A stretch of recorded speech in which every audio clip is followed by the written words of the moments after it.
Greetings, everybody. My name is Sarah, and I am the author of this, my latest book, Kitchen Witch, Food, Folklore and Fairy Tale. And I thought it would be fun today to use these beautiful and magical stories to help us travel to different lands and maybe different times as well. So during today's little collection of stories, we will journey to Milan, to Portugal, and maybe an ancient civilization or two as well. So without further ado, let's begin our journey to Portugal. For each story, I'll play a little video to help evoke a little spirit of the place.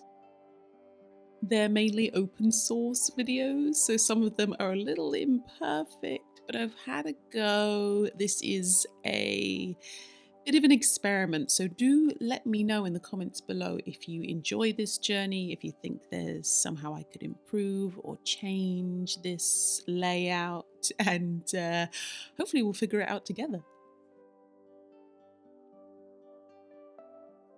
So you might want to watch these little videos, or you might want to close your eyes, you might want to just take a pause and get yourself a drink.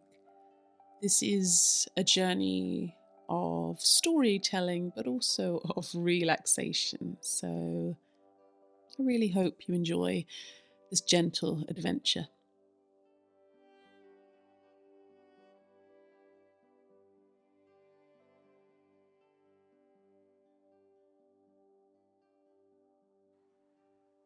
So we travel to Portugal to talk about almonds. Now, almonds, like many nuts, have long been a symbol of fertility and prosperity. In ancient Greece and Rome, sweet almonds dipped in honey were given to newlyweds and to celebrate births. But this story, specifically from Portugal, is also about love, and it is called Gilda and the Almond Blossoms. Once upon a time, the Algarve was ruled by a young Moorish prince, and he fell in love with Gilda, a princess from Norway, daughter of a great lord from the north. Their marriage was celebrated in grand style, and the newlyweds were both very joyful. However, in time, the beautiful princess grew sad, a little more each day. Like a sickness that crept over her and made her weep, the prince worried for his love and consulted magicians and wise men, but none could find a cure for her sadness. One day, an old Nordic man appeared with an answer for the young prince. He said that Gilda was longing for the white snow-covered fields of her Norwegian homeland. Now, the prince could not bring the Nordic snow to Portugal, but he devised a plan to do the next best thing.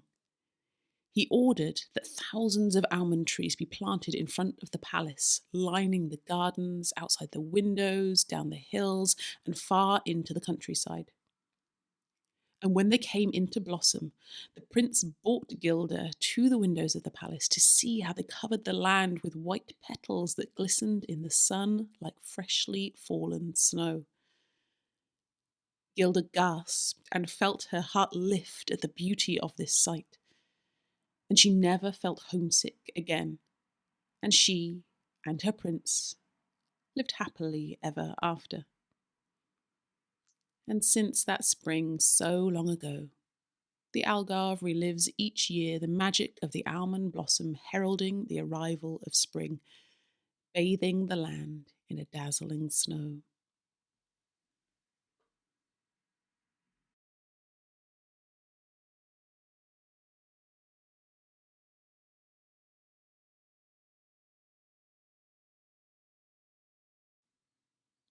Next, from the Algarve in Portugal, we'll journey over to the city of Milan, where once, as the story goes, there lived a strega, a witch named Arima.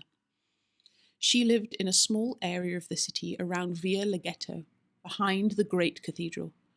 This is where Arima lived, a residence also of charcoal burners. These were some of the city's poorest residents, along with prostitutes and general outcasts and lost souls of society. Their clothes and faces were dusted with black from their work. Arima had great skills with potions and spells, and she helped the poor locals of the neighborhood with her healing herbs. But when the Great Plague devastated the city's population around 1630, the residents of Villa Ghetto were fearful, but they all survived because, they say, Arima cast a spell over the area, protecting it. People have since posed the more scientific explanation that it was the antibiotic properties of the charcoal that saved them. Perhaps it was a little of both. Other stories of Arima were that at night she organised parties and banquets, prepared potions and danced on top of rooftops at the Sabbath before flying to the Piazza della Vetra. This was where the executions were carried out for those who had been convicted of the most serious crimes, among that, witchcraft. And in 1641, it was here that the last 2 witches were condemned in the city and were burned alive. But any traces of Arima were lost. No document recorded her death, nor does her name sit within those condemned to burn at the stake in Milan. I wonder if she was hidden or spirited away to safety by those she saved.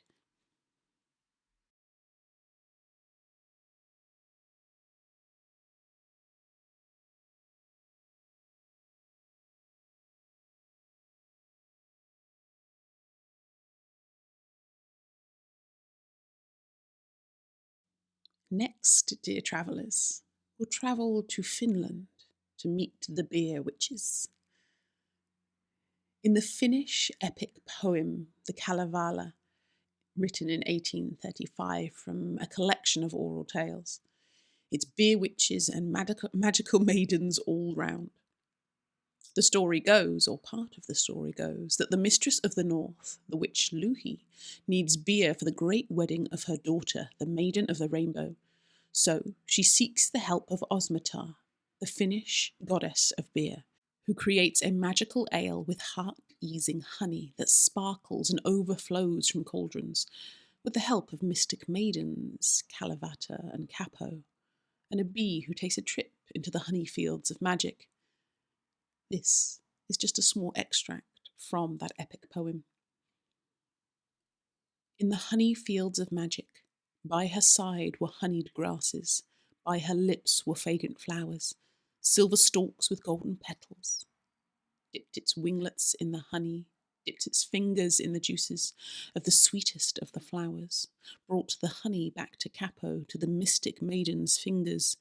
Osmotar, the beer preparer, placed the honey in the liquor.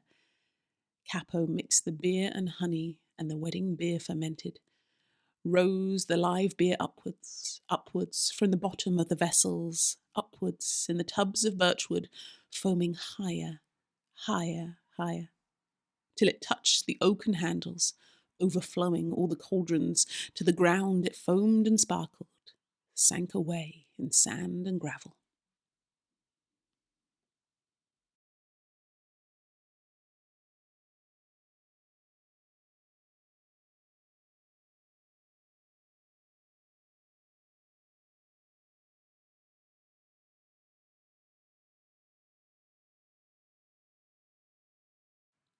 We'll journey to our final destination of ancient Greece and journey within Greek myth.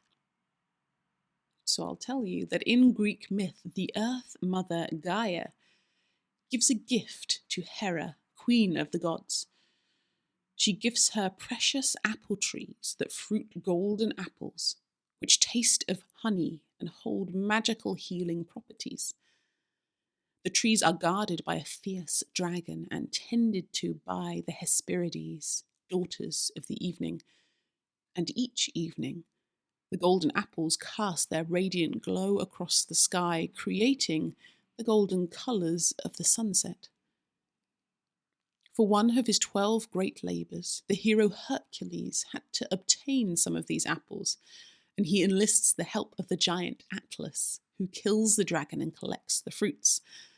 Hercules then takes the apples to Greece, but goddess Athena makes him return them to the Hesperides.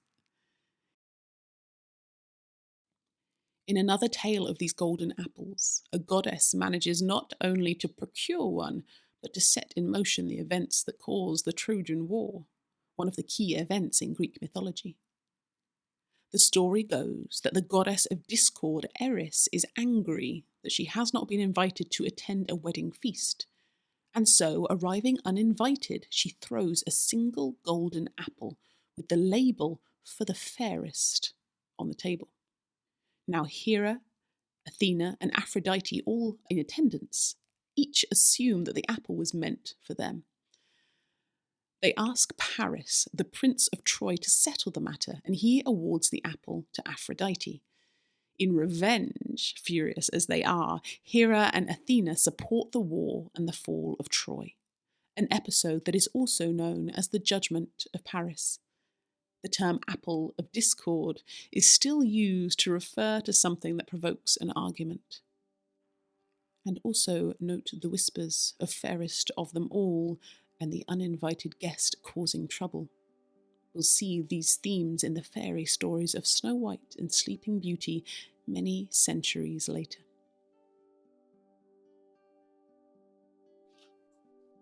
And that concludes our travel magic journey today. I hope that you have enjoyed listening to a few of these tales. These stories and many more can be found within this book, which feature tales of witches and food, and maybe a few stories of herbs and spices that the witches would have told themselves. It is a magical book and it was a joy to write, and I really hope that you enjoy it if you own it, or simply enjoy these stories as I read them to you here. You can buy the book in all the usual places, all the big online places. You can get it direct from the publishers at womancraftpublishing.com, or head over to your local indie bookstore and have them order it in. It is always nice and special to support your local bookstore. So, thank you so much for joining me and the Kitchen Witches today, and I look forward to seeing you soon. Goodbye for now.